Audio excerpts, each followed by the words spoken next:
Good morning. Welcome to the Livingston Parish News Morning Show. We come at you at 7:30 and 4:30 every day. I do apologize for being a bit late this morning.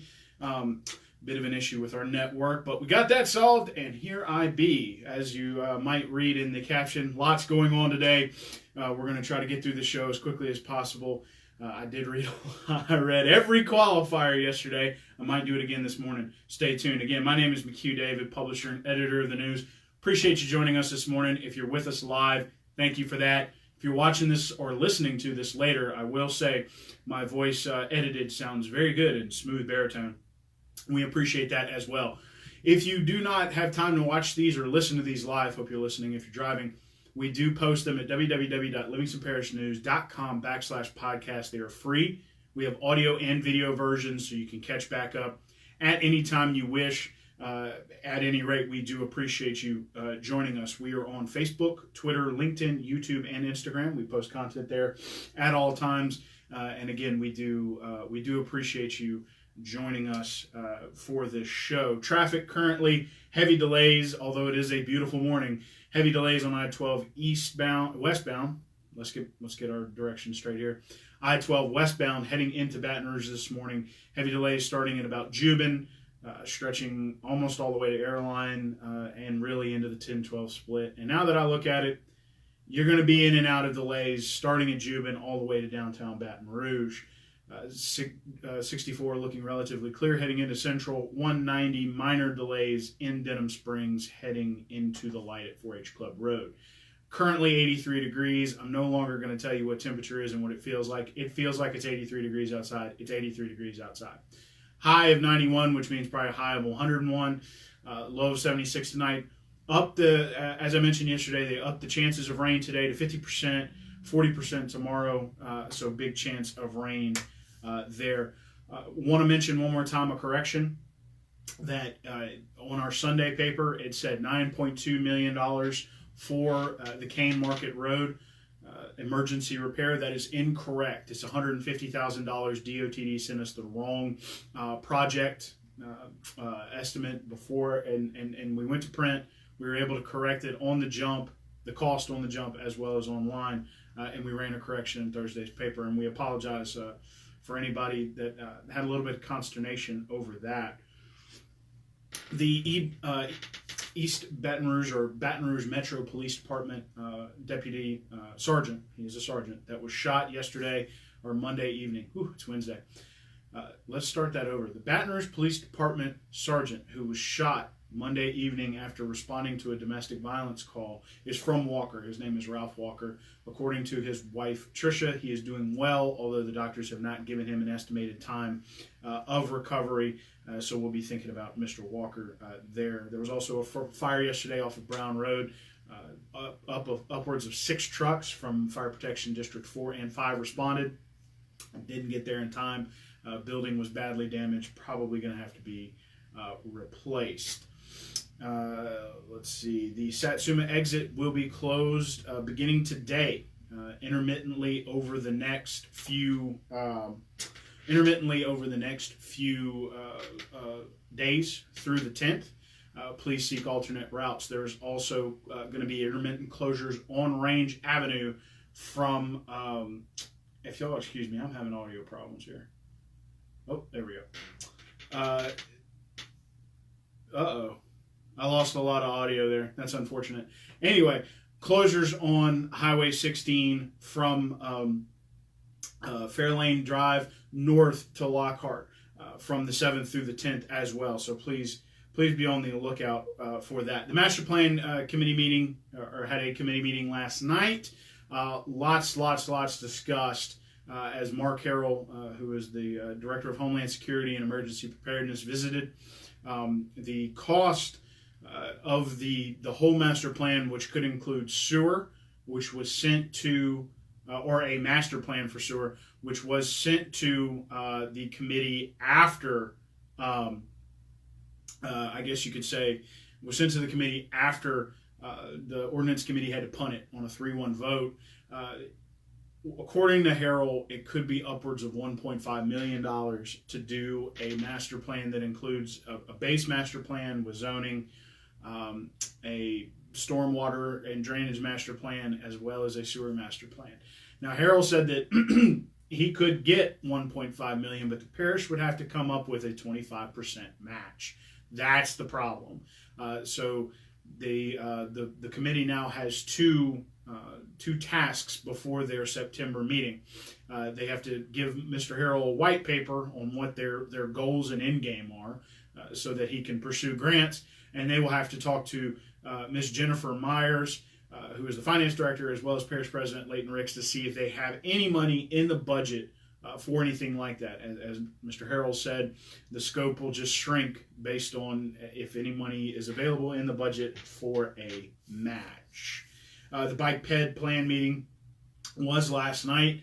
It's an ongoing deal brought to you by Denham Strong, Gresham Smith, which is a planning firm out of Baton Rouge, and the Capital Region Planning Association, or Commission rather.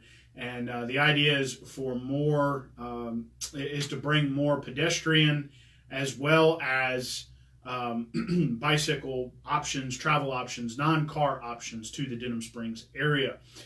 Again, that was the second formal meeting where they presented the plan. There will be another one in October. According to Denham Strong, that will probably be the last one.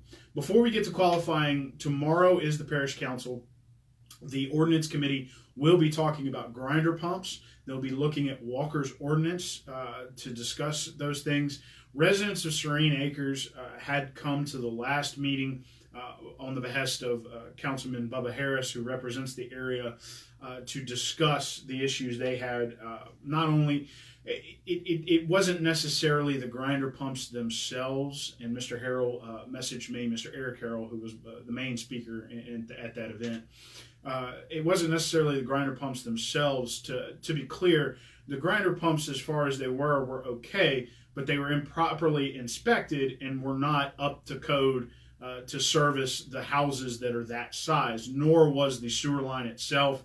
And in some conjecture, neither was the force main at the end of the subdivision. So there's a lot of issues there.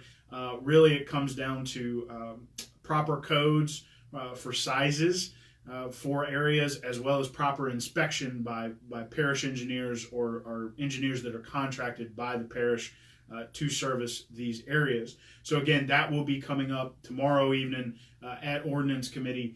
And Mr. Harris seems pretty confident about it, because he also put it on the regular parish council agenda. So Mr. Harrell, I do apologize. I did want to clarify that while the grinder pumps, if they were servicing a home of the appropriate size, were just fine, they were in an inappropriate size and they were improperly inspected. So they were just given the green light and sent.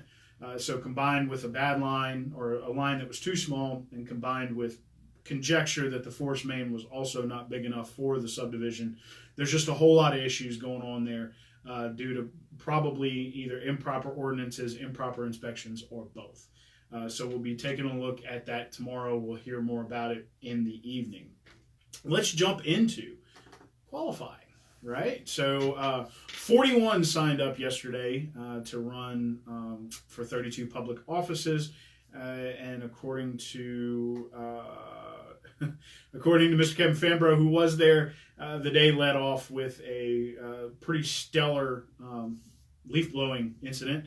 But after everyone got inside, where it was cooler, a lot of people signed up. You can see the full list on our website, www.livingstonparishnews.com/news. I'm going to run through it real quick, and I'm going to try to do it faster than I did yesterday. Senate 6th District qualified was Mac Bodie White of Baton Rouge. Senate 13th District, Edith Carlin, Denham Springs. Devin Cavalier of Denham Springs, and J. Rogers Pope of Denham Springs. Senate 18th District, Eddie Lambert Gonzalez. House 64th District, nobody. House 71st District, Lori Calais of Denham Springs. Jonathan Davis of Walker, Ivy Graham of Denham Springs, Buddy Mincy Jr. of Denham Springs, and Robert Poole of Denham Springs. House 81st District, Clay Schexnayder of Sorrento. House 95th District, Sherman Mack and of Albany, and Miss Robin Perro of Walker. Livingston Parish Sheriff Jason R., Denham Springs. Livingston Parish Clerk of Court Jason Harris, Denham Springs. Livingston Parish Assessor Jeff Taylor, Denham Springs. Livingston Parish Coroner Ron Coe, Denham Springs. Livingston Parish President Leighton Ricks, Denham Springs. I'm seeing a trend here. Parish Council District 1, Jeff Art of Walker and Julius Craig of Walker. Parish Council District 2, Kyle Hoot Parker of Watson and Gary Frog Talbert of Denham Springs. Parish Council District 3, Maurice Scooter Keene of Denham Springs, Brian Ross of Denham Springs, and Shannon Sloan of Denham Springs. Parish Council District 4, John Wascom of Denham Springs. Parish Council District 5, R.C. Bubba Harris of Denham Springs. Parish Council District 6, Derek Babcock of Denham Springs, Mariel Laws of Denham Springs, Steve McDaniel of Denham Springs, and Gerald McMorris of Livingston. It is important to note before I continue, there is a ton of the Denham Springs zip codes and mailing label extend to a wide area. So those three in Parish Council District 6 probably live south of Walker, and it should say Walker, but they have a Denham Springs address. So that would be Derek Babcock, Muriel Laws, and Steve McDaniel. Probably all live technically in Walker, what we would call, locally or colloquially Walker. Also, Mr. Talbert lives in Watson, but since he is in South Watson, has a Denham Springs address. So those are just quick important notes. Parish Council District 7, Tracy Gerlinghouse of Walker. Parish Council District 8, Randy DeLadd of Maurepas and Barry Hardy of Livingston. Parish Council District 9, Shane Mack of Albany. 21st Judicial District Court, Division D, Brian Abels of Denham Springs. Ha, Brian, we forgot an S on your name. I'm sorry. Sorry about that. And then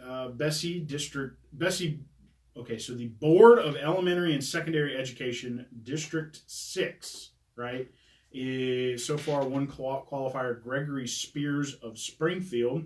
Constable for Justice of the Peace, Ward 8, no qualifiers. French Settlement Police Chief Kerry Mosby of French Settlement. Livingston Board of Aldermen, one seat is up for grabs, Mr. Robert Stewart of Livingston. Killian Board of Aldermen, 2 seats, Caleb Atwell of Springfield and John Henry of Killian. And Springfield Town Council, Chad Morello of Springfield. There's 2 seats open for both Killian and Springfield. So far, only one qualifier for the Springfield seat. So, got through the list a lot quicker than I did yesterday. That is everyone that qualified in the first day of the event. It is a 3-day event. It will go through Thursday. Thursday at 5 p.m. we are going to know everyone that qualified for the seats, and the race is on. So, again, and yesterday I said I was going to give some more time. Live Oak's Brant Smith committed to LSU. Mr. Adam Henderson put together a story about him discussing the fact that he's not going to slow down, although he's secured the commitment. He's a great player. He's a first baseman for Live Oak. Go check that out, www.livingstonparishnews.com/sports. Again, my name is McHugh David, publisher and editor of the news.